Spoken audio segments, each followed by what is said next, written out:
நியாய தீர்ப்பு. தேவன் நியாயம் தீர்க்கிறவர்.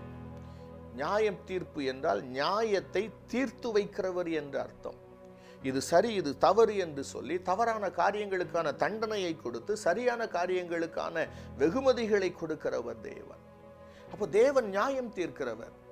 மனிதர்களிடத்திலே நாம் தப்பிவிடலாம், கணவனிடத்திலே தப்பிவிடலாம், மனைவியினிடத்திலே தப்பிவிடலாம், பிள்ளைகளிடத்திலே பெற்றோர்களிடத்திலே நாம் தப்பித்து விடலாம், ஊழியர்களிடத்திலே தப்பித்து விடலாம், அரசாங்க அதிகாரிகளிடத்திலே தப்பித்து விடலாம். சில வேளைகளிலே சட்டத்திலும் தப்பித்து விடுகிறார்கள் மனிதர்கள்.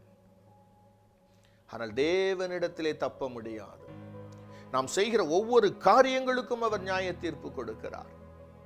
வேதத்தை நீங்கள் வாசித்து பாருங்கள். மனுஷர் பேசும் வீணான வார்த்தைகள் ஒவ்வொன்றையும் குறித்து நியாய தீர்ப்பு நாளிலே கணக்கொப்புவிக்க வேண்டும் என்று இயேசு சொல்லி இருக்கிறார். நம்முடைய வாயிலிருந்து பிறக்கிற ஒவ்வொரு வார்த்தைக்கு கூட நாம் கணக்கு ஒப்புவிக்க வேண்டும். ஏன்? பிரசங்கி சொல்லுகிறார், சகல எண்ணங்களையும் சகல கிரியைகளையும் நியாயம் தீர்க்கிற காலம் இனி வருகிறதா இருக்கிறது. நம்முடைய சிந்தனைகளுக்கும் நாம் கணக்கு ஒப்புவிக்க வேண்டும். அவைகளின் தோற்றத்தையும் தேவன் அறிந்து அவைகளின்படியையும் நம்மை நியாயம் தீர்க்கிறவராக இருக்கிறார். இது நியாய தீர்ப்பு. அடுத்தது இயேசு கிறிஸ்துவினுடைய வருகை. இயேசு கிறிஸ்துவுடைய இரண்டாவது வருகை குறித்து வெளிப்படுத்தின விசேஷத்திலே அதிகமாக எழுதப்பட்டிருக்கிறது. இவைகள் பிரசங்கிக்கப்பட வேண்டும் சபையிலே. இன்றைக்கு இந்த கொரோனா காலத்திலே சூழ்நிலைகள் மாறின உடனே எல்லாரும் வருகிறார் வருகிறார் என்கிறார்கள்.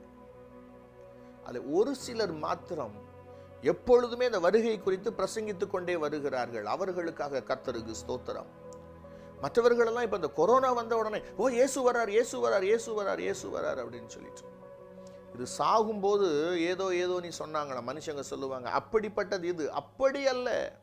சபைகளில் எப்பொழுதும் இயேசு கிறிஸ்துவனுடைய வருகை பிரசங்கிக்கப்பட வேண்டும்.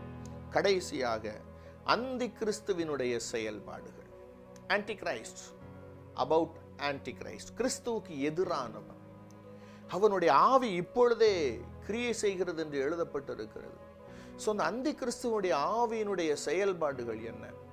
எப்படி மனிதர்களை வசனத்திற்கு எதிராக அவன் திருப்பிக் கொண்டிருக்கிறான்.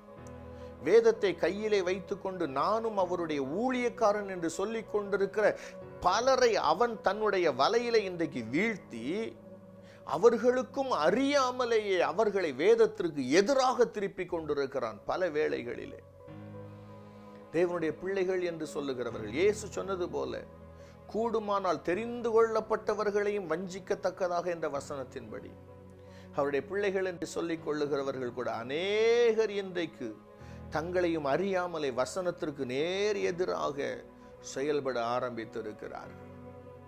அந்தி கிறிஸ்துவனுடைய ஆவியினுடைய செயல்பாடு. அவன் இந்த உலகத்திலே வெளிப்பட்டதற்கு பின்பு இந்த உலகத்திலே அவன் என்னென்ன காரியங்கள் எல்லாம் செய்ய போகிறான், கடைசியில் அவன் எப்படி நாசமடைய போகிறான், அந்த 666 என்கிற அவனுடைய நம்பர் எண், அவனுடைய முத்திரை, அவனுடைய நாமம்.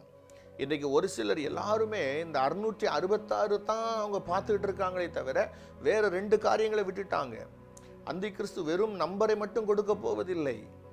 ஒரு சிலருக்கு எண் வரும், நம்பர் வரும், ஒரு சிலருக்கு அவனுடைய முத்திரை வரும், ஒரு சிலருக்கு அவனுடைய பெயர் வரும், அவனுடைய நாமம், அவனுடைய இலக்கம், அடுத்தது அவனுடைய முத்திரை. இந்த 3ல் எதையாகிலும் ஒன்றை தரிக்கும்படி செய்வான். அதை தரிக்காதவர்கள் பூமியிலே வாழ முடியாது, பரலோகத்திற்கு வருவார்கள். அதை தரித்து கொண்டவர்கள் பரலோகத்திற்கு வர முடியாது, பூமியிலே அந்தி கிறிஸ்துனுடைய கரங்களிலே அவர்கள் சிக்கிக் கொள்ளுவார்கள். இந்த அந்தி கிறிஸ்துனுடைய செயல்பாடுகள் இவைகளெல்லாம் நாம் ஜனங்களுக்கு அறிவிக்க வேண்டும் சபைகளிலே. ஒரு சிலர் என்ன நினைக்கிறாங்க தெரியுமா? 6 நாட்கள் கஷ்டப்பட்டுட்டு சபைக்கு வராங்க, 7வது நாள் வந்து அந்தி கிறிஸ்துவெல்லாம் பற்றி பேசி மக்களை பயமுறுத்தக்கூடாது பிரதர். இப்போ வேதத்தில் எழுதி வச்சிருக்கிற ஆண்டவர் எல்லாட்டையும் பேச சொல்லி இருக்கிறாரு. அப்ப இயேசு எல்லாரையும் பயமுறுத்துகிறாரா? இது பயமுறுத்துதல் அல்ல, விழிப்புணர்வு. நமக்கு இது இருக்க வேண்டிய எச்சரிக்கை உணர்வு. நமக்கு விழிப்புணர்வு அவசியம். அதற்கு நமக்கு சொல்லப்பட வேண்டும். அருமையான தேவனுடைய பிள்ளைகளே, யோவான் எழுதின சுவிசேஷம் 9வது அதிகாரம் அதில் 4வது வசனத்தை வாசித்து பார்க்கும்போது ஆண்டவராகிய இயேசு ஒரு காரியத்தை அழகாக எழுதியிருக்கிறார். நான் அந்த வசனத்தை உங்களுக்காக வாசிக்கிறேன். பகற்காலம் இருக்கும் மட்டும் நான் என்னை அனுப்பினவருடைய கிரியைகளை செய்ய வேண்டும். ஒருவனும் கிரியை செய்யக்கூடாத ராக்காலம் வருகிறது. அப்போ ஒருவரும் கிரியை செய்யக்கூடாத ராக்காலம் என்று இயேசு சொன்னாரே, அது எந்த காலத்தை குறிக்கிறது? அது எந்த காலத்தை குறிக்கிறது? எனக்கு விளக்கமாக பேசுவதற்கு நேரம் இல்லை. தானியேலின் புஸ்தகம் 7வது அதிகாரம் 21 மற்றும் 22 அந்த 2 வசனங்களை நீங்கள் வாசித்து பார்க்கும்போது உங்களுக்கு அதிர்ச்சியாயிருக்கிற ஒரு காரியத்தை ஆண்டவர் அங்கு எழுதி வைத்திருக்கிறார். தானியேல் 7வது அதிகாரம் 21 மற்றும் 22 நான் வாசிக்கிறேன். நீண்ட ஆயுசுள்ளவர் வருமட்டாகவும் நியாய விசாரிப்பு உன்னதமானவருடைய பரிசுத்தவான்களுக்கு கொடுக்கப்பட்டு பரிசுத்தவான்கள் ராஜ்யத்தை சுதந்திரித்துக் கொள்ளும் காலம் வருமட்டாகவும். அந்த வார்த்தையை கவனிங்க. நீண்ட ஆயுசுள்ளவர் வருமட்டாகவும் நியாய விசாரிப்பு உன்னதமானவருடைய பரிசுத்தவான்களுக்கு கொடுக்கப்பட்டு பரிசுத்தவான்கள் ராஜ்யத்தை சுதந்திரித்துக் கொள்ளும் காலம் வருமட்டாகவும். அப்ப இதுக்கெல்லாம் முன்னாடி ஒரு சம்பவம் நடக்க போகிறது. இயேசு கிறிஸ்து வருவதற்கு முன்பு, பரிசுத்தவான்களுடைய கரங்களிலே ஆளுகைகள் ஒப்பு கொடுக்கப்படுவதற்கு முன்பு ஒரு சம்பவம் நடக்க போகிறது என்று தானியேலுக்கு ஆண்டவர் வெளிப்படுத்தி வைத்திருக்கிறார். என்ன தெரியுமா?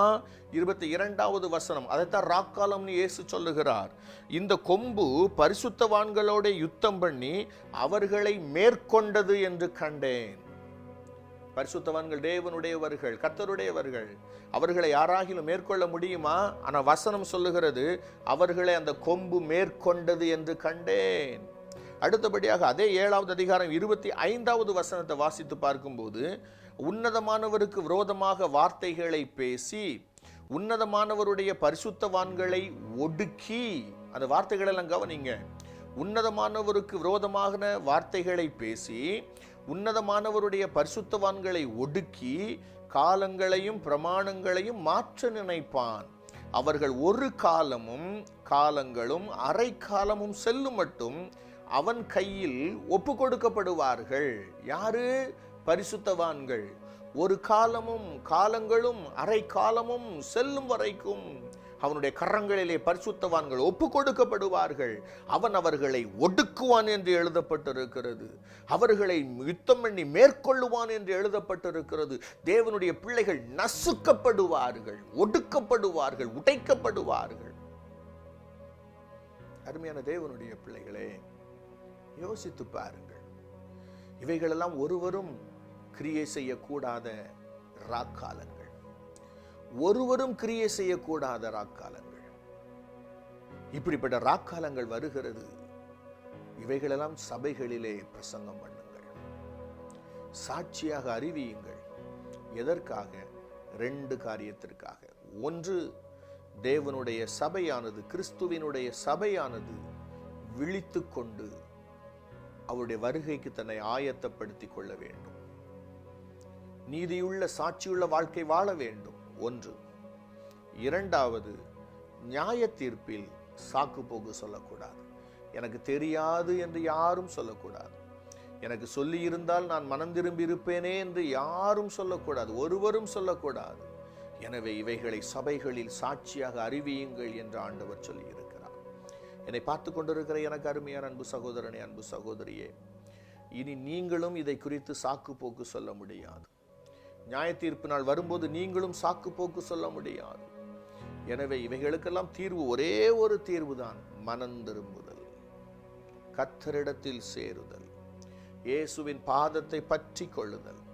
சங்கீதங்கள் 2 கடைசி வசனம் சொல்லுகிறது போல, குமாரன் கோபம் கொள்ளாமலும் வழியிலே நீங்கள் அழியாமலும் இருக்கும்படிக்கு அவரை முத்தம் செய்யுங்கள். கொஞ்ச காலத்திலே அவருடைய கோபம் பற்றி எரியும். அவரை அண்டிக் கொள்ளுகிற யாவரும் பாக்கியவான்கள் என்று எழுதப்பட்டிருக்கிறபடி அவரை அண்டிக் கொள்ளுவதற்காக கர்த்தர் நம்மோடு கூட பேசி இருக்கிறார். மனம் திரும்புவோம், கர்த்தரை பற்றி கொள்ளுவோம்.